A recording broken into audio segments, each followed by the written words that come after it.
Good evening, నమస్కారం, అస్సలాం అలైకుం. ఫేస్బుక్లో వారం వారం హరియాలి పేరుతోటి ఒక సాహిత్య కార్యక్రమాన్ని నిర్వహిస్తున్నటువంటి స్కై బాబా షాజహాన్లకు ధన్యవాదాలు. నాకు ఈరోజు అవకాశం ఇచ్చినందుకు కృతజ్ఞతలు. లాక్డౌన్ ముందు అది ఒక ఆరోగ్య సమస్యగా మొదలైంది, ఇప్పుడు సామాజిక సమస్యగా మారిపోయింది. క్లినికల్ డిస్టెన్స్ కాస్త ఫిజికల్ డిస్టెన్స్గా మారింది, ఫిజికల్ డిస్టెన్స్ కాస్త సోషల్ డిస్టెన్స్గా మారింది, సోషల్ డిస్టెన్స్ ఇప్పుడు సోషల్ బాయ్కట్గా మారింది. సంపన్నులు ఎగువ తరగతి వర్గాల లాక్డౌన్ చాలా ఆనందంగా ఉన్నది. ఏదో లాంగ్ లీవ్ తీసుకున్నట్టుగా ఉంది, లీవ్ ట్రావెలింగ్ అలవెన్స్ ఇచ్చినట్టుగా ఉంది వాళ్ళకి.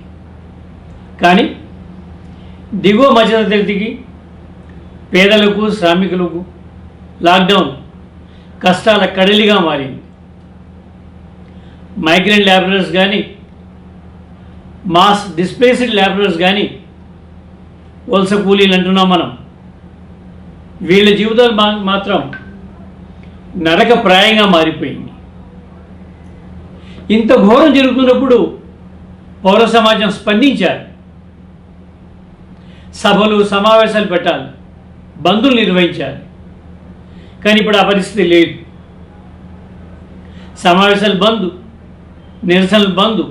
ఒక విధంగా సెల్ఫ్ ఎమర్జెన్సీ నడుస్తున్నది మనందరి మీద కూడా. ఇలాంటి సమయాల్లో మనం ఏం చేయాలి? సోషల్ మీడియాను వాడుకోవాలి. సాధ్యమైనంత ఎక్కువగా సోషల్ మీడియా మీద మనం దృష్టి పెట్టాలి. మాదాసు వినోదిని సంతకం పేరుతోటి ఒక కార్యక్రమాన్ని నిర్వహిస్తున్నది. అపర్ణ తోట ఇంకో సాహిత్య కార్యక్రమాన్ని నిర్వహిస్తున్నది. షాజహాన్, స్కై బాబాలు హరియాలి కార్యక్రమాన్ని నిర్వహిస్తున్నారు. ఇంకా అనేక మంది అలాంటి ప్రయత్నాలు చేస్తూ ఉండొచ్చు. నా దృష్టికి వచ్చినవి మాత్రమే. వీళ్ళందరికీ కూడా నేను మరొకసారిగా ధన్యవాదాలు, అభినందనలు తెలియపరుస్తున్నాను. ఓ 10 రోజుల క్రితం స్కై బాబా నాకు ఫోన్ చేసి హాదర్ పుట్టుమచ్చని మీరు మా ఛానల్లో పరామర్శించాలి అని అడిగాడు. నేను కొంచెం తటపడాయించాను. ఎందువలనంటే సామాజిక, రాజకీయ, ఆర్థిక అంశాల మీద నాకు కొంచెం అధ్యయనం ఉంది. కానీ కవిత్వం నా సబ్జెక్ట్ కాదు. కవిత్వాన్ని నేను పెద్దగా చదివిన వాణ్ణి కాదు. అయినప్పటికీ స్కై బాబా కోరడం వల్ల ఒకటి, అది హాదర్ పోయం కావడంలో ఒకటి, అది పుట్టుమచ్చ కావడంలో మరొకటి, ఈ 3-4 కారణాల వల్ల నేను ఆ అంశం మీద మాట్లాడడానికి ఒప్పుకున్నాను. పుట్టుమచ్చను హాదర్ మొహిద్దీన్ 1991 ఫిబ్రవరి నెలలో పూర్తి చేశాడు. అంటే ఇది పుట్టుమచ్చకి 30వ సంవత్సరం అనుకోవచ్చు మనం. అంచేది ఇది పరిచయం కాదు, ఏ విధంగానూ పరామర్శ మాత్రమే. 2016లో 25 ఏళ్ల పుట్టుమచ్చ అంటూ ఒక సభ జరిపారు. అప్పట్లో తెనాలిలో ప్రజ్వలిత సంస్థ మే 8వ తారీఖున హాదర్కు సాహితీ సేవామూర్తి అనేటువంటి ఒక అవార్డుతోటి సత్కరించారు. ఆ సభలో కూడా నేను ప్రసంగించాను పుట్టుమచ్చ మీద. తర్వాత ఆ ప్రసంగ పాఠం ఆంధ్రజ్యోతిలో కూడా వచ్చింది. నేను పుట్టకముందే దేశద్రోహుల జాబితాలో నమోదే ఉంది నా పేరు అనేటువంటి ప్రకటనతోటి పుట్టుమచ్చ కవిత మొదలవుతుంది. పుట్టుమచ్చ పుట్టకముందే దాని శ్రోతల జాబితాలో నా పేరు నమోదై ఉంది. పుట్టుమచ్చ రాస్తున్న కాలంలోనే తను నాకు చాలాసార్లు చదివి వినిపించేవాడు. అట్లాగే దాంతో ఒక అనుబంధం కూడా నాకు ఉన్నది. పుట్టుమచ్చ కన్నా ముందు హాదర్ వేరు, పుట్టుమచ్చ తర్వాత హాదర్ వేరు. అప్పటికైనా కవిగా సౌమ్యుడు, మనిషిగా మర్యాదస్తుడు. కవిత్వంలో కొంత శృంగార దృష్టి కూడా ఉండేది. వేళ కాళ్ళని నగ్నంగా బాధజాపి తపస్సు చేస్తున్న చెట్టు అని సంధ్య అనేటువంటి కవితలో అంటాడు. తొడల్ని వెడలు చేసుకొని నగ్నంగా పడుకున్న ఆడదిలా ఉంటుంది నది పుంస్త్రీలింగంలో అంటాడు. ఆ సాంప్రదాయం నుండి ఒక్కసారిగా అస్తిత్వద సాహిత్యం వైపుకు మళ్ళటం అనేది అంత సులభం కాదు. సమాజంలో నేను అందరి వాడిని అంటాం చాలా సులువు, నేను కొందరి వాడిని అంటాం చాలా కష్టం. నేను మెజారిటీ వాడిని అనటం చాలా సులువు, నేను మైనారిటీ వాడిని అంటాం చాలా కష్టం. అలా అనటం ఇప్పటికన్నా 1990లలో అయితే ఇంకా కష్టం. కవులు రచయితల చుట్టూ సన్నిహితులు, మిత్రులు, సహోద్యోగులు, బంధువులు ఇలాంటి ఒక సమూహం ఒకటి ఉంటుంది. అది రచయితకి సంబంధించినటువంటి ఒక సన్నిహిత సమాజం. అదొక సామాజిక నిర్మాణం. ఆ సమాజ నిర్మాణం రచయిత రచనల్ని ప్రభావితం చేస్తూ ఉంటుంది. మన చుట్టూ ఉన్న వాళ్ళ మనోభావాలు దెబ్బతింటే రచయితల సామాజిక నిర్మాణం మొత్తంగా కూలిపోతుంది. అస్తిత్వవాద రచన అంటే కేవలం కాగితం తీసుకొని కలం పట్టుకుని రాయడం కాదు. It is not mere typing an article through keyboard and the computer. It's a major shift from the old social base to new one. ఒక సామాజిక పునాదే మారిపోవటం అస్తిత్వవాద సాహిత్యాన్ని భుజాలకు ఎత్తుకోవడం అంటే అర్థం. అప్పట్లో హాజరు చుట్టూ ఉన్నటువంటి సమాజం ప్రధానంగా దాని నిర్మాణం కమ్యూనిజం. మన సమాజంలో కులం, మతం లేనిటువంటి వాడు ఎవరు ఉండరు. అయితే ఆ విషయాన్ని కొందరు ఒప్పుకుంటారు, కొందరు ఒప్పుకోరు. తమకు కులం, మతం ఉందని కమ్యూనిస్టు కూడా తెలుసు, అయితే బాహాటంగా ఒప్పుకో. కులమతాలను ప్రత్యక్షంగా కాకపోయినా ప్రచ్ఛన్నంగా అయినా సరే కొనసాగిస్తూ ఉంటారు. ఇది ఒక రకమైనటువంటి హిపోక్రసీ, బూటకం. అందులో అక్కడక్కడ కొంత స్వల్ప మినహాయింపులు ఉండొచ్చు, కానీ ఎక్కువ మంది అయితే ఇట్లాగే ఉంటారు. మత విశ్వాసానికి, మతతత్వానికి తేడాను వివరించే కాలం కూడా కాదది.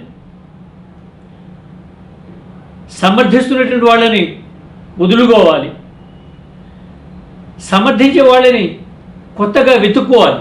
ఇది ఒక సందిగ్ధం రచయితకి ఎప్పుడు కూడా, అస్తిత్వవాద రచన వైపుకు మళ్ళేటువంటి వాళ్ళకి. కవి ఖాదర్ మొయినుద్దీన్ ఈ సాహసం చేశాడు. స్వీయ సమాజం మీద తపన ఉన్న కారణంగానే అలా చేయగలిగాడు. ఇతర భారతీయ భాషల్లో ముస్లిం కవులు ఏం చేశారో నాకు తెలియదు, కానీ తెలుగు కవిత్వం వరకు అయితే ఖాదర్ చాలా సాహసోపేతంగా పుట్టుమచ్చ రాశాడు. He bell the cat. భావకవిత్వాన్ని, ఆత్మాశ్రయ కవిత్వాన్ని కొలిచేటువంటి ప్రమాణాలు వేరు.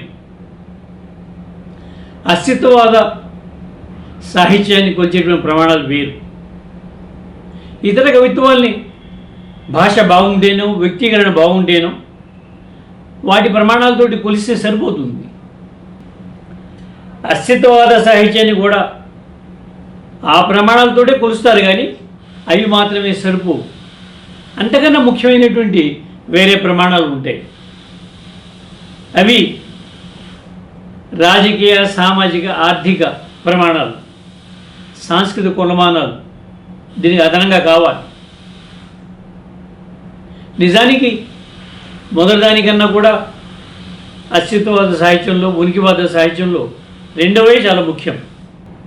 1990 నాటి రాజకీయ సన్నివేశం అర్థం కాకుండా పుట్టుమచ్చ మనకు అర్థం కాదు, పుట్టుమచ్చ పుట్టుక మనకు అర్థం కాదు.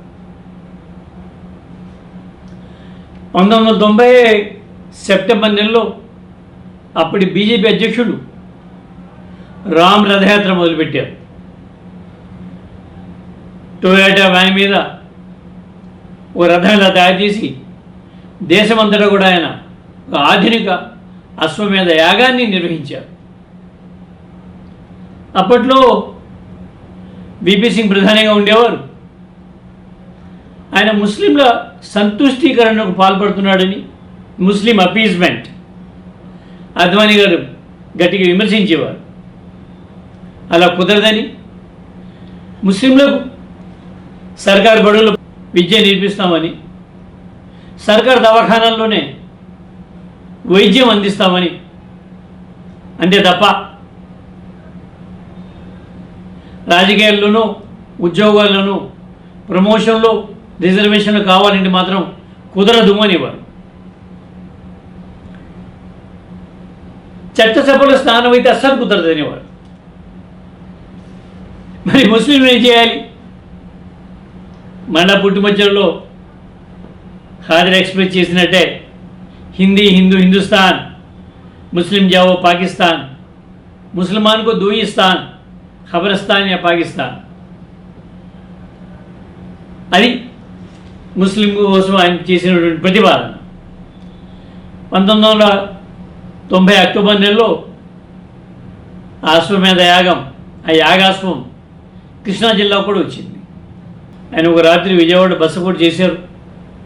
మర్నాడు ఉదయం మీట్ ది ప్రెస్ కార్యక్రమంలో కూడా పాల్గొన్నారు. దప్పట్లో ఆయన ఒక చాలా ప్రముఖంగా ఒక మాట అనేవారు, వెటకారంగా, all are equal but Muslims are more equal అనేవారు. అద్వానీ గారి రథయాత్ర సెప్టెంబర్లో మొదలై అక్టోబర్ పూర్తిగా సాగింది. నవంబర్ 10వ తారీఖున బీహార్లో ముగిసింది. ఈ దారంట కూడా చాలా హింస చెలరేగింది. ముస్లింల మీద, ముస్లింల వాణిజ్య సంస్థల మీద అనేక చోట్ల అనేక రకాల దాడులు, హత్యలు జరిగాయి. ఇంత జరుగుతున్నా సరే నోరిపి మాట్లాడేటువంటి పరిస్థితి ముస్లింలకు లేదు. ఆ రోజు బాధను మౌనంగా దిగమింగడమే తప్ప నోరు తెరిచే అవకాశం లేదు. భారత ముస్లిం సమాజం నోట్లో గుడ్డ కక్కుని తనలో తాను కుమిలిపోతున్నటువంటి దశ అది. కార్ల్ మార్క్స్ ఒక సందర్భంలో చాలా గొప్ప మాట అంటాడు మతం మీద.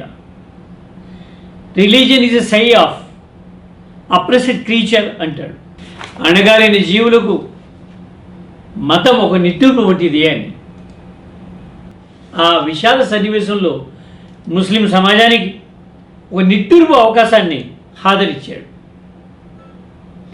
బాధాతప్త భారత ముస్లిం సమాజపు కవితాత్మక నిట్టూర్పే పుట్టుమచ్చ కవిత. 1947 దేశ విభజన జరిగింది. ముస్లిం నాయకులైనా దాని కారుకు హిందూ నాయకులకు బాధ్యత లేదా?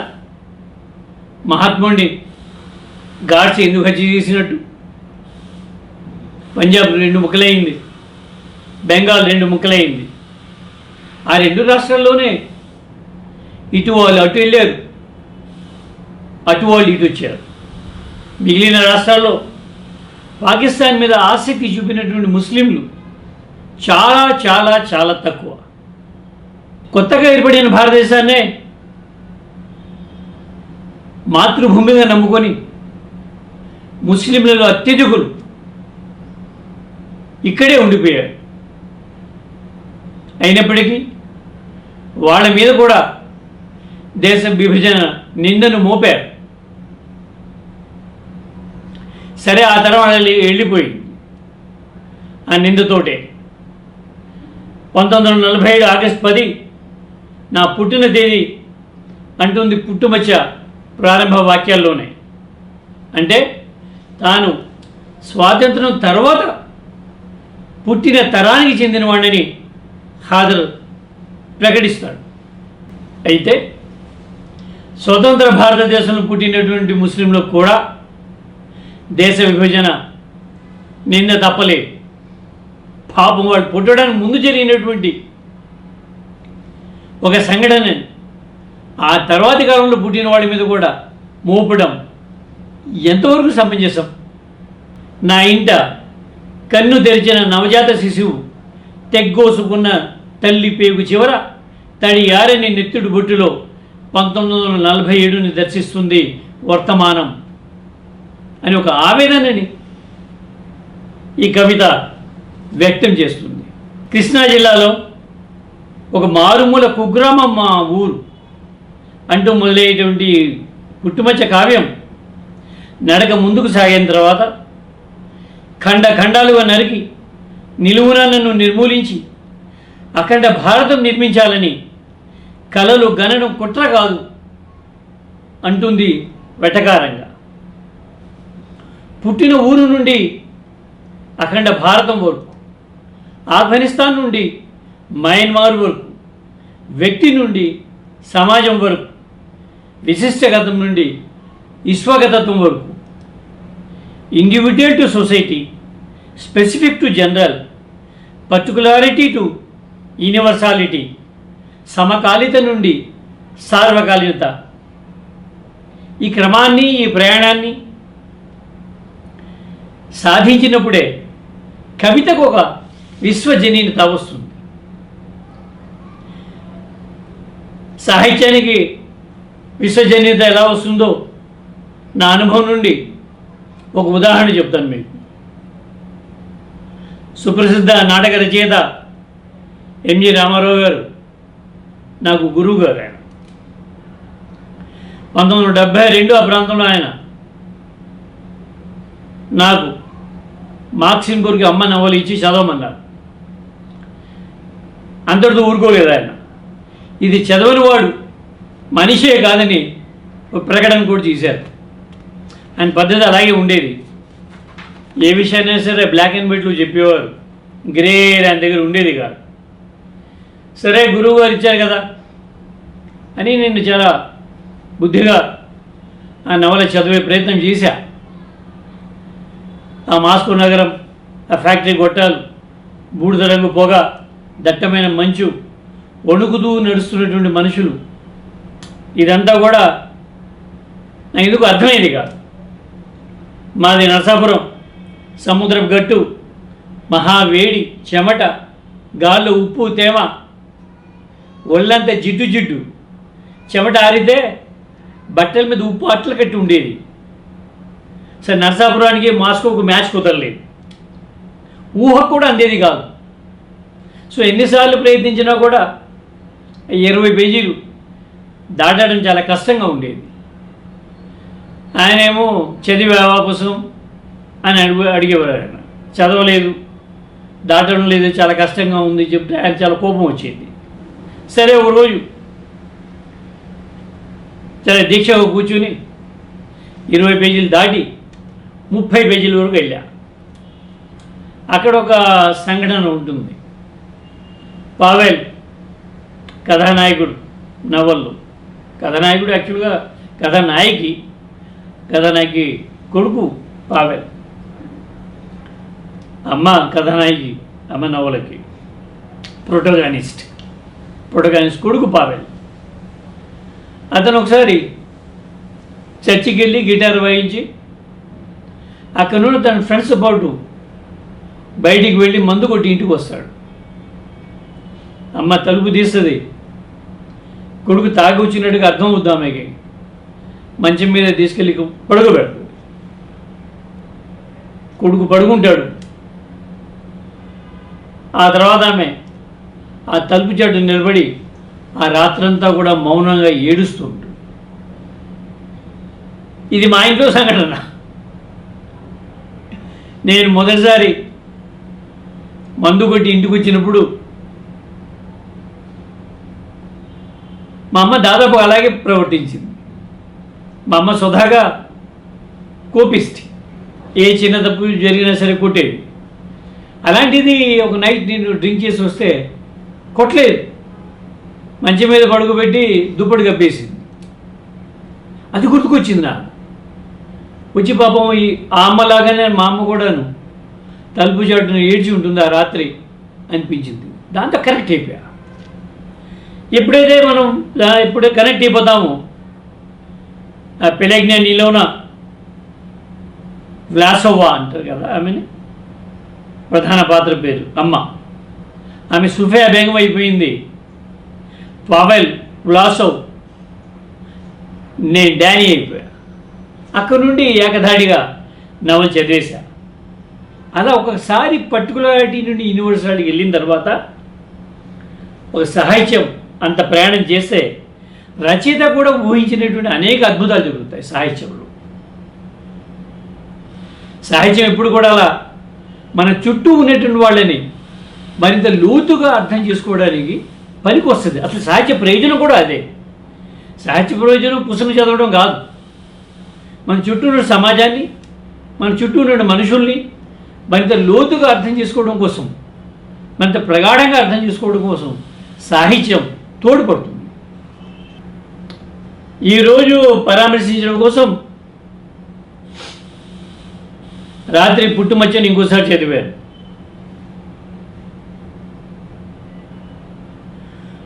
పోతో పోసుకుంటున్న వ్యక్తిత్వం మీదికి వింత వింత భయాన్ని ఉసుగొల్పి నిర్దాక్షిణ్యంగా నన్ను చిత్రవధ చేసి సుడిగాలులు పాల్చేసింది చరిత్ర. పవిత్రమైన పరాచికం నా పౌరసత్వం అనేటువంటి కవితా పంక్తులు ఉంటాయి అందులో.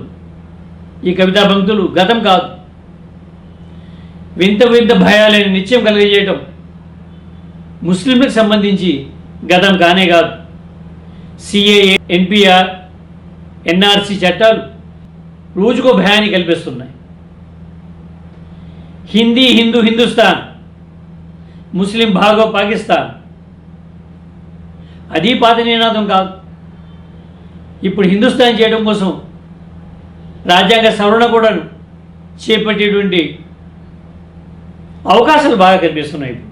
రాజ్యాంగం నా భుజం తట్టదు అనేటువంటి ప్రకటన ఉంటుంది. రాజ్యాంగం అప్పుడే కాదు, అప్పుడు ఏ కొద్దైనా భుజం తట్టేదేమో కానీ ఇప్పుడైతే ముస్లింలని అసలు మనుషులుగానే చూడటం లేదు.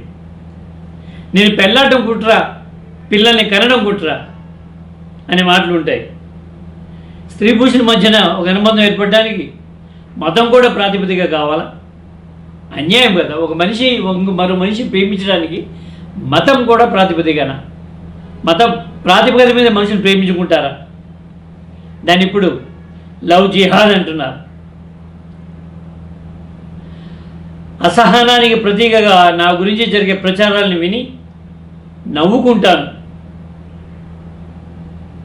అనేటువంటి ఒక ప్రకటన ఉంటుంది పుట్టుమచ్చలోనే. అసహనం అనే మాట నిజానికి అప్పట్లో అంత పాపులర్ కాదు.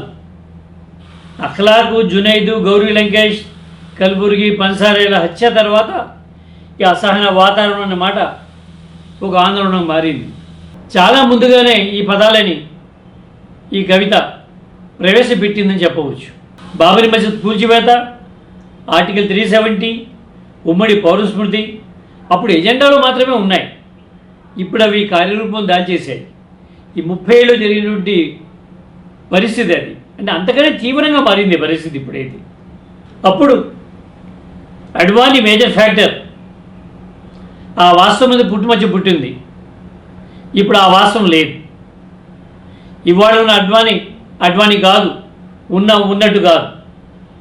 కానీ వాస్తవం మారినప్పటికీ అందు నుండి పుట్టినటువంటి సత్యం నిలబడుతుంది. వాస్తవం సత్యం అంటాం మనం, ఫ్యాక్ట్ అండ్ ట్రూత్. పుట్టుమచ్చ అలాంటి అనేక సత్యాలను చెప్పింది. పార్లమెంటు భవనంలో వాలేందుకు నా నెత్తురు పాదలేపన అవుతుంది అనేటువంటి ఇంకో కవితా వాక్యం దీంట్లో ఉంటుంది. మక్కా మసీద్ పేలుళ్ళు, ఆసిఫా హత్యాచారం, ఇటీవలి ఢిల్లీ అల్లర్ల, వీటన్నిటి నిందితులు ఇప్పుడు ఎక్కడున్నారు మనం ఆలోచించుకుంటే ఆ పాదలేపనం మనకు అర్థమవుతుంది. వాస్తవం మారిపోయింది, సత్యం మిగిలిపోయింది. ఇదే సాహిత్య ప్రయోజనం. హాదే యుగకవ, మహాకవ ఇలాంటి వాదనలోకి నేను వెళ్ళను. కానీ వర్తమాన ముస్లిం సమాజానికి, తెలుగు ముస్లిం సమాజానికి పుట్టుమచ్చ మహాకావ్యం, ఖాదర్ ఆదికవి. ఇందులో ఎవరికి ఏ సందేహాలు ఉండాల్సిన అవసరం ఏం లేదు. పుట్టుమచ్చ తర్వాత మళ్ళీ రాయలేదు అనేటువంటి అసమ్మతో, అసంతృప్తో, విమర్శ ఖాదర్ మీద ఉంది. మ్యాగ్నమ్ ఓపస్, మాస్టర్ పీస్ స్థాయి రచనలు చేశాక సాధారణంగా రచయితలందరూ కూడా, పెద్ద రచయితలు, ఒక రకం భయానికి గురవుతారు. మళ్ళీ ఆ స్థాయి రచన చేయగలమా, ఒకవేళ చేస్తే ఆ రచన స్థాయి తక్కువగా ఉంటే, అంత నాణ్యత లేకపోతే, గతంలో ఉన్న పేరు కూడా పోతుందా, కొత్త పేరు రాకపోగా అనేటువంటి సందేహాలు, భయాలు అనేక మంది రచయితల్ని వెంటాడుతూ ఉంటాయి. అంచేత వాళ్ళు కొంత విరామం తీసుకునేటువంటి ప్రయత్నం చేస్తారు. అయితే ఖాదర్ మరీ ఎక్కువ విరామం తీసుకున్నాడు. ఒక ఎలుక పిల్లి మెడలో గంట కట్టాక ఎలుక జాతికి ఒక మార్గం ఏర్పడుతుంది, ఒక ఉత్సాహము, ధైర్యం కూడా వస్తుంది. పుట్టుమచ్చ ఆవిర్భవించాక ఆ మార్గంలో ముస్లిం కవులు అనేకులు విజృంభించారు. అందరి పేర్లు చెప్పడం ఇప్పుడు నాకు సాధ్యం కాదు, కానీ నాకు గుర్తున్నంత వరకు ప్రముఖుల పేర్లు మాత్రమే చెప్తాను. ఖాజా, స్కైబాబా, షాజహానా, కరీముల్లా, అఫ్సర్, వాహెద్, యాహూబ్, ఇక్బాల్ చంద్, వేంపల్లి షరీఫ్, ఇంకా అనేకులు. మేమంతా గొగోల్ ఓవర్ కోట్ నుండి జారిపడ్డవాళ్ళం.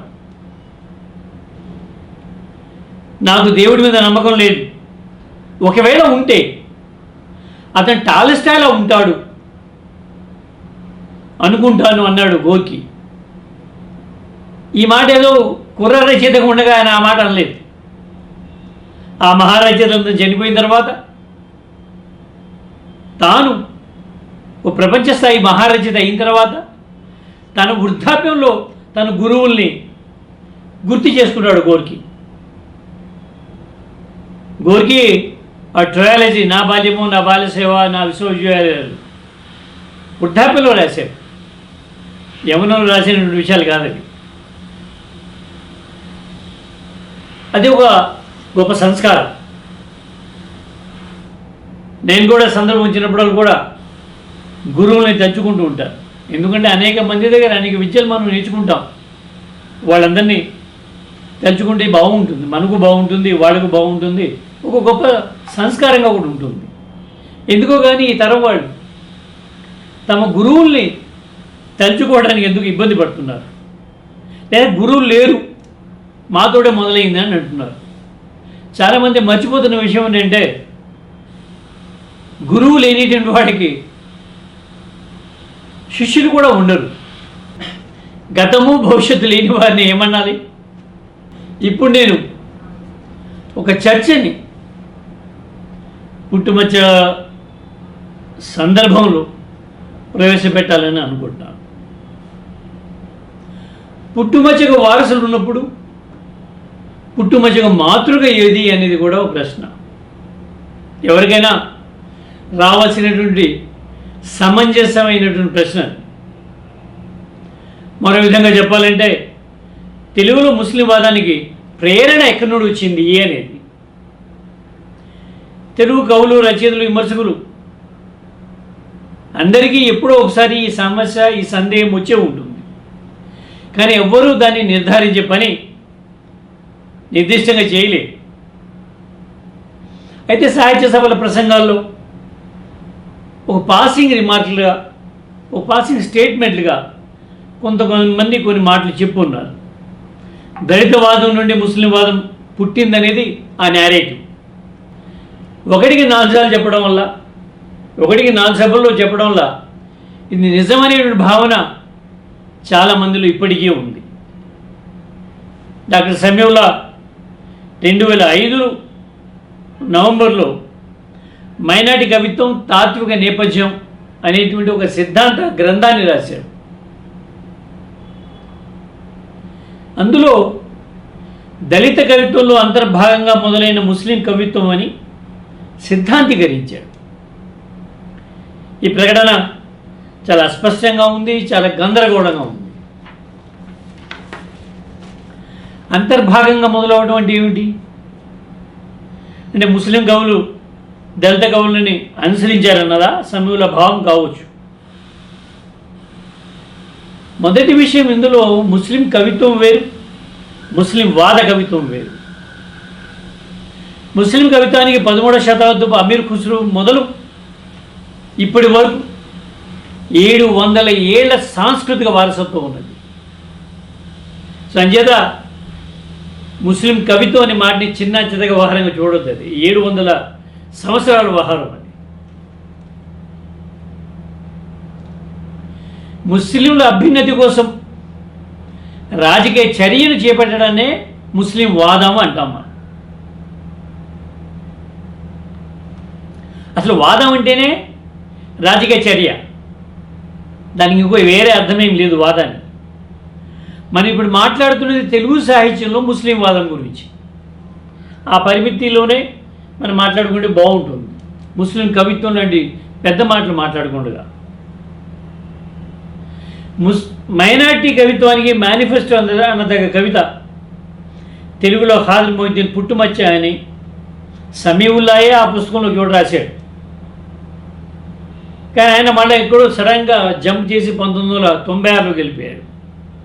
పుట్టుమచ్చ అప్పుడు దళిత కవిత్వంలో అంతర్భాగంగా నిరూపించాలి కదా. ఆ స్టేట్మెంట్ ఇచ్చినటువంటి రచయిత పరిశోధకుడు ఆ పని చేయలేదు. తెలుగులో పుట్టుమచ్చకు దారి చూపినటువంటి ఆ దళిత కవిత ఏది, ఆ కవి ఎవరు చెప్పాలి కదా. ఆ పని కూడా చేయలేదు. ఈ వివరణ ఇచ్చేటువంటి బాధ్యతను ఆయన నిర్వర్తించలేదు. కేవలం గాల్లో ఉన్నటువంటి కొన్ని అపోహల్ని విశ్వవిద్యాలయాల పుస్తకాలలో స్త్రీకరించేటువంటి ప్రయత్నం చేశాడు సమీవుల్లా. ఇది నా ఉద్దేశంలో మేధో నేరం. సమీవుల్లా పరిశోధన గ్రంథాన్ని 2006 ఫిబ్రవరి నెలలో అనుకుంటాను నేను ఆంధ్రజ్యోతి ఆదివారం సంచికలో సమీక్షించారు. అప్పుడే ఈ ప్రశ్నలు వేశా. కానీ దానికి ఇప్పటివరకు కూడా సమంజసమైన సమాధానం ఎవరు ఇవ్వలేదు. ఏమవుతుందంటే యూనివర్సిటీల్లో పరిశోధకులకు గైడ్లు రీడర్లు ఉంటారు. ఆ గైడ్లు రీడర్లకు కొన్ని ఆసక్తులు, కొన్ని అభిప్రాయాలు, కొన్ని అవసరాలు ఏమో ఉంటాయి. వాటిని వాళ్ళు ఈ రీసెర్చ్ స్కాలర్స్ మీద రుద్దుతూ ఉంటారు. ఈ రీసెర్చ్ స్కాలర్స్ అది నిజమా అబద్ధమా చెక్ చేసుకోరు. గైడ్ని ధిక్కరించడం అవుద్దని భయపడతారు. గైడ్ చెప్పినట్టుగా రాసి పడేస్తారు. అందుకే ఏమవుద్దంటే చివరికి యూనివర్సిటీస్లో ఈ రీసెర్చర్స్ అన్నీ కూడా ఇటీవల కాలంలో ఒక గాలి కబుర్లుగా మారిపోతున్నాయి. Nobody bothers about it. ఆయన ఏం రాశాడని వాడు బయటోడు దానికి గ్రంథ విలువ కూడా వాటికి ఏమీ లేదు, ఉండడం లేదు. యూనివర్సిటీలో పట్టా పొందడం కోసం పనికొస్తుంది తప్ప అది వాడికి ఒక విలువైన పుస్తకం అని ఎవరూ భావించరు. సరే, ఇవన్నీ ఇలా ఉంటే ఇంతకీ తెలుగు ముస్లిం వాదానికి ప్రేరణ ఎక్కడి నుండి వచ్చిందనేది ఇప్పటికీ సమంజసమైన ప్రశ్నే. దానికి ఎవరో ఒకరు సమాధానం అయితే ఇవ్వాల్సి ఉంటుంది. సరే, పుట్టుమచ్చ వరకు అయితే అద్వానీ రథయాత్రే అప్పట్లో అది దేశంలో సృష్టించినటువంటి అసహన వాతావరణమే తక్షణ ప్రేరణ అని నేను భావిస్తాను. ఇంకొంచెం వెనక్కి వెళ్తే 1986లో రాజీవ్ గాంధీ హయాంలో రామమందిరం తాళాలు తీశారు చాలా కాలం తర్వాత. ఎప్పుడో నెహ్రూ కాలంలో వేసిన తాళాల్ని రాజీవ్ గాంధీ తీశాడు. అదే బాబరీ మసీద్ కూల్చివేతకు కానీ రామ మందిర నిర్మాణానికి కానీ అలాంటి ఉద్యమం ఆరంభం కావడం కానీ అద్వానీ రథయాత్ర మొదలుపెట్టడానికి కానీ మూలం అదే. సరిగ్గా ఆ కాలంలోనే షాబాను కేసు కూడా భారతదేశాన్ని మనోవర్తి కేసు కుదిపివేసింది. ఉమ్మడి పౌర స్మృతి అనేటువంటి అంశం కూడా ఎజెండాలోకి వచ్చింది అప్పుడే. ఇవి అన్నీ కూడాను చాలా హీటెడ్ డిస్కషన్ జరుగుతున్న కాలం అది. అప్పుడు పుట్టుమచ్చ బయటకు వచ్చింది. ముస్లిం రాజవంశాలు కొన్ని భారత ఉపఖండాన్ని అనేక ఏళ్ళు పాలించాయి. కింద నుండి పై వరకు ముస్లింలది అధికారం అని ఇప్పుడు మనవాదులు అనవచ్చు. కానీ ఆ కాలంలో అలా ఉండేటువంటి అవకాశాలు లేవు. ఆ రోజుల్లో కూడా సామాన్య ముస్లింలు సంతోషంగా ఉన్నారని నేనేమి అనుకోవడం లేదు. బహుశా మావోడే చక్రవర్తి అని ఎక్కడో చిన్న వెర్రి ఆనందం అయితే ఉండవచ్చు. కానీ అంతకుమించి వాడికి ఏం దక్కి ఉండదు. మన సమీప గతంలోనే నిజాం పరిపాలన గురించి విన్నాం. దాదాపు చూసిన వాడు కూడా ఇంకా మన చుట్టూ ఉన్నారు. నిజాం పరిపాలనలో పేద ముస్లింలు వైభాగంతో ఉన్నారా? రైతాంగ తిరుగుబాటులో తూలి అమరుడు బందగీ అయ్యాడంటే అర్థం ఏంటి? పేద ముస్లింలు హ్యాపీగా లేరనే కదా. అంతేదేనికి దేశంలో ఇప్పుడు మనువాదులే పరిపాలన సాగిస్తున్నారు. లాక్డౌన్ కాలంలో వలస కార్మికుల పరిస్థితి ఏమిటి? వాళ్ళది పాలక మతం కాదా? సరిగ్గా ముస్లిం రాజుల కాలంలోనూ సామాన్య ముస్లింలది అదే పరిస్థితి. వాళ్ళందరూ ఏమీ పాలకులుగా లేరు. పోనీ ఏదైనా ఉన్నా సరే అది ఆ ఘట్టం 1857 తోటి ముగిసిపోయింది. ఆ తర్వాత భారత ముస్లింల సామాజిక చరిత్ర అంతా కూడాను పరాజితుల ఆక్రందనే. 1857 లాస్ట్.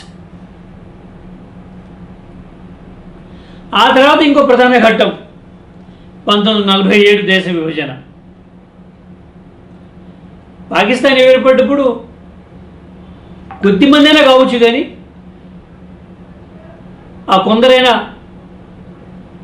ఏదో గొప్ప జరుగుతుందనే పాకిస్తాన్ వెళ్ళారు ముస్లిం. వాళ్ళు అక్కడికి వెళ్ళడం వల్ల ఇక్కడి వాళ్ళు ఇప్పటికీ నిందలు మోస్తున్నారు. పోనీ అక్కడికి వెళ్ళిన వాళ్ళైనా హ్యాపీగా ఉన్నారా? అది లేదు. వెళ్ళి వాళ్ళు కష్టాలు పాలయ్యారు, వెళ్ళకుండా వీళ్ళు ఇబ్బందులు గురయ్యారు. రెండు వైపులా కూడా ముస్లింలకు అన్యాయమే జరిగింది. అక్కడ అన్యాయం జరిగింది, ఇక్కడ అన్యాయం జరిగింది. మరి దేశ విభజన ఎవరికి లాభం?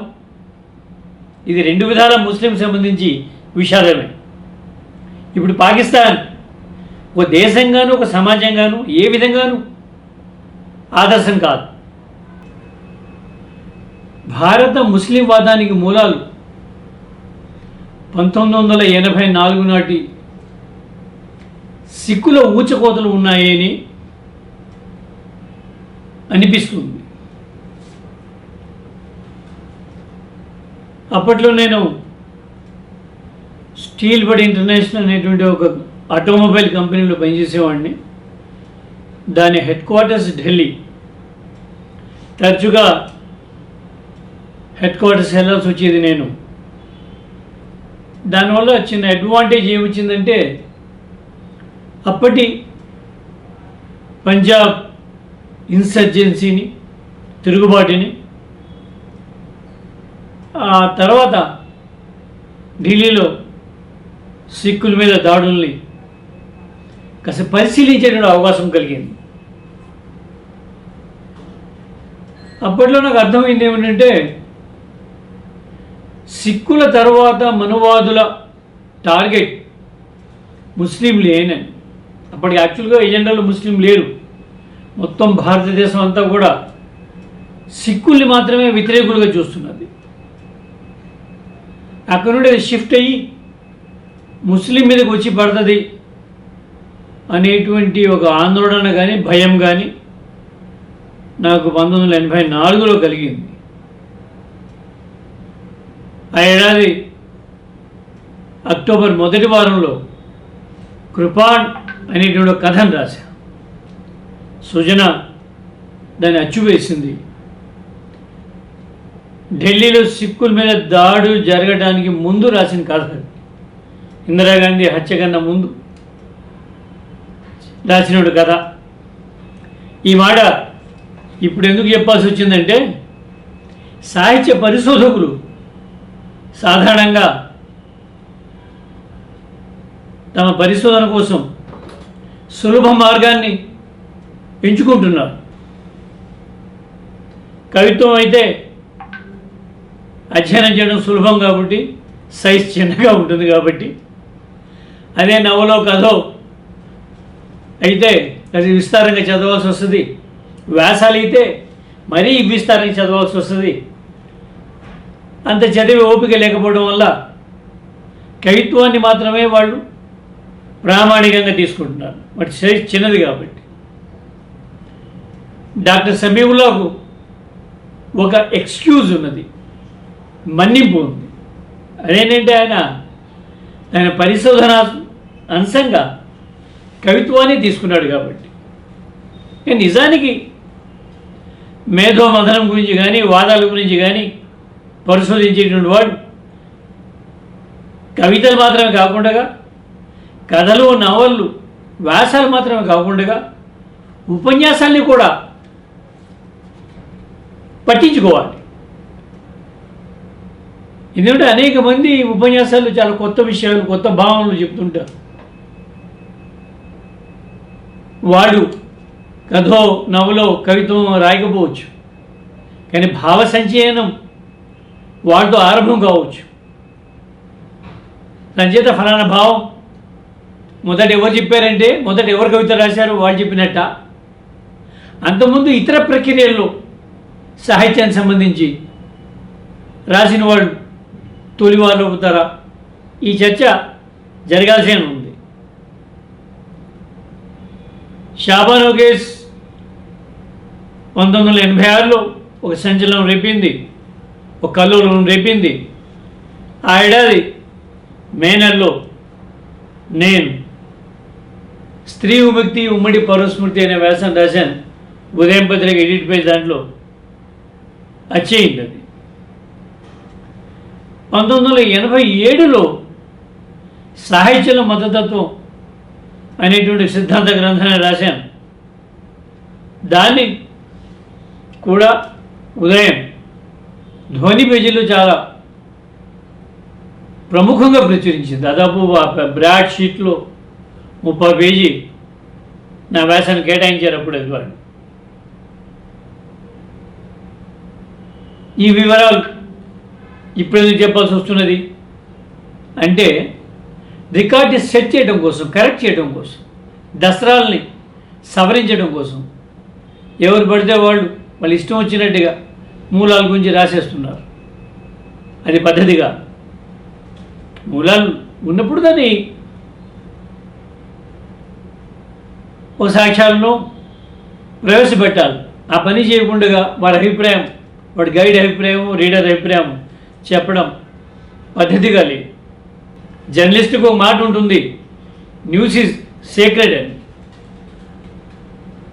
వార్త పవిత్రమైంది, దాని మీద భావాలు మన ఇష్టం, ఎవరి అభిప్రాయాలు వాడుకుంటే అట్లా జరగాలి. కానీ వాస్తవాన్ని వక్రీకరించే ప్రయత్నం పరిశోధకులు చేయటం అనేది సాహిత్య నేరం.